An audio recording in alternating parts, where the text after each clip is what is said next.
কদিন ধরে মন মরা, তাই আজ থেকে ভিডিও শুরু করলাম। আর কতদিন করে থাকবো, তাই আমরা বললাম যে এটাই করলে আমাদের যখন সমস্ত দিক থেকে একটু শান্তি পাই, তাই ভিডিও করছি। আর সারা জীবন সমস্ত কিছু স্মৃতি হয়ে থাকবে আমাদের কাছে। তার চেয়ে বড়ো কথা, এগিয়ে তো যেতে হবে, না এগিয়ে গেলে সামনের সুখগুলো কিভাবে আমরা দেখব, তাই নয় কি? সারা জীবন তো আর অন্ধকার থাকবে না। তাই আজ থেকে ভাবলাম নতুনভাবে আবার নতুন জীবন শুরু করব। আমরা জানি আমার মেয়ে আমাদের কাছে সারা জীবন আছে এবং থাকবে। যতদিন আমরাও বাঁচব ততদিন ও আমাদের কাছে থাকবে, তাই তো? আর যারা খারাপ কমেন্ট করছো, তোমরা করতে পারো, কিচ্ছু করেন। দেখো, আমরা তো আর কারোর মুখ বন্ধ করতে পারবো না। সবচেয়ে বড় কথা, যে যার মেন্টালিটি, যে যার মানসিকতা, অবশ্যই তারা সোশ্যাল মিডিয়াতে এসে তারা নিজেরা বলবে। কাউকে তো আর কিছু বলা যায় না। দুটো মানুষ যখন পাশে না দাঁড়াতে পারে, তার মানসিকতা কি সেটা তার লেখা বা তার কমেন্টে থেকেই বোঝা যায়। সেটা কোনো ব্যাপার না, এটা হতেই পারে। আর আরেকটা কথা হচ্ছে যে খারাপ তো থাকবেই, না খারাপ থাকলে মানুষ এগিয়ে যাবে কি করে? আর আজকে শুধুমাত্র এই কদিন নয়, আমরা প্রায় ভিডিও করছি 3 থেকে 4 বছরে। এগুলো তো কমন হয়ে গেছে আমাদের কাছে, কোনো ব্যাপার নয়। তাই আজ থেকে নতুন জীবন আমাদের শুরু হলো, তাই তো? আর কি বলবো, কিছু বলার নেই আমার। আর আমি আজকে থেকে ভিডিও করা, সত্যি কথা বলছি, ইচ্ছা নেই। তাও ভাবলাম একটা কাজের মধ্যে ইচ্ছা নেই কিন্তু আমাদের করতে হবে, তাই তো? আর সব থেকে বড় কথা, আমি যদি কাজের মধ্যে, কারণ যারা জানে তারা বোঝে যে এটাই হচ্ছে আমাদের কাজ, এটাই কন্টেন্ট ক্রিয়েটারদের কাজ হচ্ছে এটাই। বাড়িতে যদি দুঃখ মানুষ, মানে শরীর খারাপ মানুষ শুয়েও থাকে, তবুও হেসে আমাদের কিন্তু ভিডিও করতে হবে। কারণ কাজ না করলে খাবোটা কি? আমার ভিডিও করা, সত্যি বলছি, ইচ্ছা নেই। কিন্তু এই ভিডিও আমি যদি কাজের মধ্যে না থাকি, আমি আরও উইক হয়ে পড়ছি। আমার নানান চিন্তা। আর আমার তো প্রত্যেকটা, আমার হাঁটা চলা, খাওয়া দাওয়া, প্রত্যেকটাতেই আমার, ইভেন আমার কথা বলাতেও আমার মেয়ে আমার ইকো করতো। সব জিনিসে কিন্তু আমার তার স্মৃতি সবসময় তো আমার জড়িয়ে আছে। আমি কোনো কিছু করতে যাচ্ছি, কোনো কথা বলতে যাচ্ছি, তখনই সেই কথাটা মনে পড়ছে। তখন আমার মেয়ে অনেক রকম কথা বলতো। ইভেন দেখো, এই বাগানটায় এসে কত তোমাদের সাথে আমার মেয়েকে নিয়ে ভিডিও ইভেন করেছি। আমি আর কিছু বলতে পারছি না। কিচ্ছু বলতে হবে না, আজ থেকে ভিডিও কর, আর কিছু বলার দরকার নেই। কাউকে কিছু বোঝানোরও দরকার নেই। যারা বোঝায় তারা ঠিক বুঝবে। তো কালকে রাত্রে মোটামুটি এই কুমড়ো দিয়ে বড়া, মানে ফুরুলি টাইপের করেছিল, কালকে রাত্রে খেয়েছি। আর আজকে আবার মুড়ি দিয়ে সকালবেলা খাচ্ছি। সেরকম কিছু এখনো আসলে খাওয়া হয়েছিল খাওয়ার জন্য। তারপর একটা কাকু আমাদের জন্য 5-6টা রোল এনে দিয়েছে। ও, কালকে পিজিতে গিয়েছিলাম আমি। অ্যাকচুয়ালি আমাদের একটা কাকা, মানে আমার বাবার বন্ধু হয়, তো ওনার একটু কিডনির সমস্যা দেখা দিয়েছিল।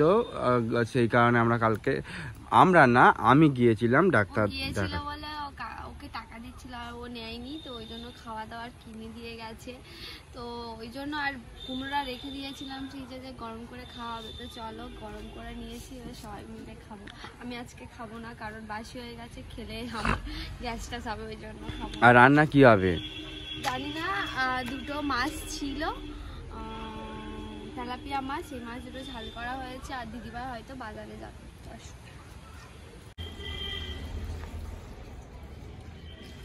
কলে আমাদের এখানে যে কটা কল রয়েছে, সে কটা কলই প্রায় খারাপ হয়ে গেছে। তো একটা কল ভালো রয়েছে, তো সেখানে বোতল ভরা একদমই যায় না।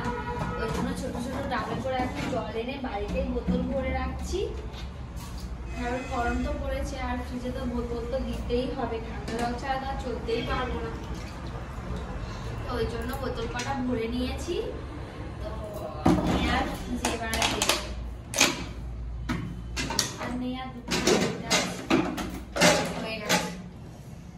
দেখো বোতলগুলো ভরা হয়ে গেছে, এবার ফ্রিজে ওপরে গিয়ে দিয়ে আসছি।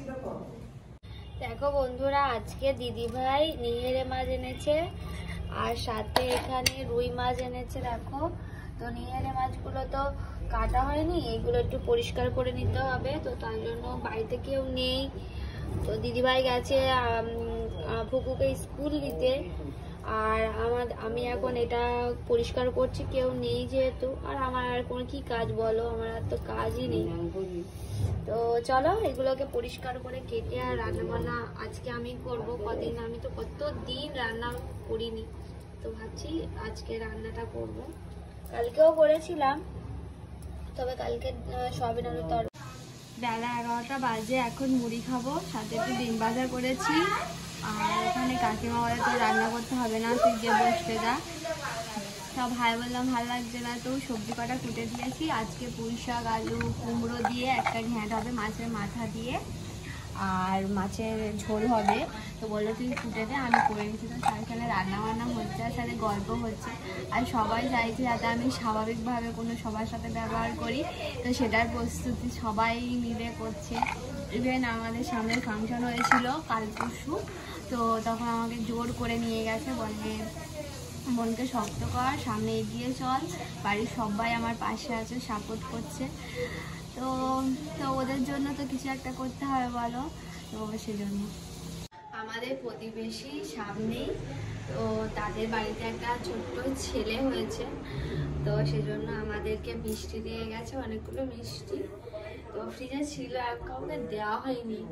আর আমারও মন স্থির নেই, আর কোথায় কি রাখছি ভুলেও যাচ্ছে, মাথার আর কি দোষ বলো। তো এবার একটা খাই, খুশি পাচ্ছি না, একটুখানি খাবো, বেশি খাবো। এখন আমি মিষ্টিটা কিন্তু অ্যাভয়েড করছি, ভালো না, কেমন একটা এলাচের গন্ধ। তাও বলতে নেই, এটা লোকে দিয়ে বলতে হয়। তো অনেকগুলো মিষ্টি দিয়েছিল, তো সবাইকে দেবো। আর এটা কি করে বলো, এরকম তো আর হয় না। আর এখন তো ওটা উঠেই গেছে। যাই হোক, আজকের ভিডিও বন্ধুরা এখানেই শেষ করছি। ভিডিওটা তোমাদের ভালো লাগলে অবশ্যই লাইক শেয়ার করো, আর আমার পাশে থেকো। আর কি বলার, আর কিছু বলার নেই। তো টাটা, আবার কালকে থেকে আবার নতুন করে পুরো এনার্জিটি নিয়ে ব্লগ শুরু করবো। তো ততক্ষণে আমাকে অনেক আশীর্বাদ করো, আমি যেন মুভ অন করতে পারি, ভালো থাকতে পারি।